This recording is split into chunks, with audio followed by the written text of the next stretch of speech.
민주당이 18개 상임위를 모두 가져가겠다는 협박성 언론 플레이를 반복하고 있습니다. 다 가져가야만 직성이 풀린다면 다 가져가십시오. 대신 이번에 민주당이 18개 상임위를 다 가져가겠다면 아예 원내 제1당이 18개 상임위원장직을 모두 독식한다고 국회법을 단독 개정하고 가져가시길 바랍니다. 그러면 국민의힘도 상임위원회에 들어가겠습니다. 더 이상 협상 아닌 협박 또는 무의미한 시간 끌기로 여야 간에 협상이 존재하는 것처럼 국민들을 속이지 마십시오. 선관위 특검에 대해서 말씀드리겠습니다. 2012년 내곡동 사저특검 이후 14년간 거의 모든 특검은 원내 정당 추천으로 임명되었습니다. 특히 드루킹 특검 등 강력한 수사 의지를 불태웠던 특검은 언제나 야당 추천 특검이었습니다. 이번 6.3 국민참정권 훼손 특검은 1호 수사 대상이 이재명 대통령이 선관위원으로 지명한 대통령 밥 친구 위천한 대행이고 2호 수사 대상은 선거 지원 업무를 사실상 손 놓고 있던 이재명 정부의 행안부입니다. 제3자 추천이라는 기계적 중립성보다는 야당 추천 특검을 통해 선관위와 민주당의 카르텔을 엄정 수사해야 합니다. 마지막으로 특별감찰관에 대해서 다시 한번 말씀드립니다. 이재명 대통령은 지난해 7월 기자회견에서 특별감찰관 임명 의지를 밝혔고 작년 12월 강훈식 비서실장이 국회에 특별감찰관 추천을 요청했고 올해 4월에 또다시 특별감찰관 임명 절차 개시를 국회에 요청했습니다. 청와대가 3번이나 요청했는데 민주당이 묵살해 온 것입니다. 민주당은 이제 그만 눈속임 정치를 중단하고 즉각 민주당 몫의 특별감찰관 후보자를 추천하기 바랍니다.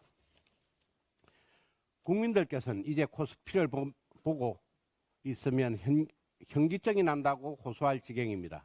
어제 코스피가 9% 가까이 폭락하면서 7,000선이 무너졌습니다.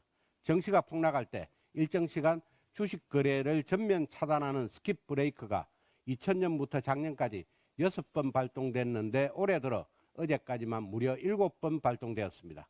7번 중 5번이 올해 6월 이후에 발동된 것입니다. 야당과 전문가들은 작년부터 끊임없이 코스피 지수 이면에 도사리는 과도한 변동성을 경계해야 한다고 지적했습니다. 하지만 이재명 정부는 코스피 5천, 9천이라는 화려한 수치에 도취했고 비판과 지적에는 귀를 닫았습니다. 도리어 정부가 나서서 주식시장의 불안정성을 자극하기도 했습니다. 작년에 금융위원회 부위원장이 비투도 레버리지 투자의 개념으로 볼 수 있다면서 개미들의 비투를 사실상 장려하는 발언을 하기도 했습니다. 특히 삼성전자, SK하이닉스 단일 정보 레버리지 ETF를 무리하게 도입한 것은 주식시장을 비정상적인 카지노 도박판으로 만든 최악의 결정이었습니다. 이 결정을 주도한 김용범 정책실장에게 더 이상 한국 경제의 운명을 맡길 수 없습니다.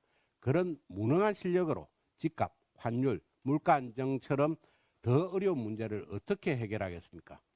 이재명 대통령은 레버리지 ETF 참사의 주범 김용범 정책실장을 해임하고 경제 라인을 전면 재정비하길 바랍니다.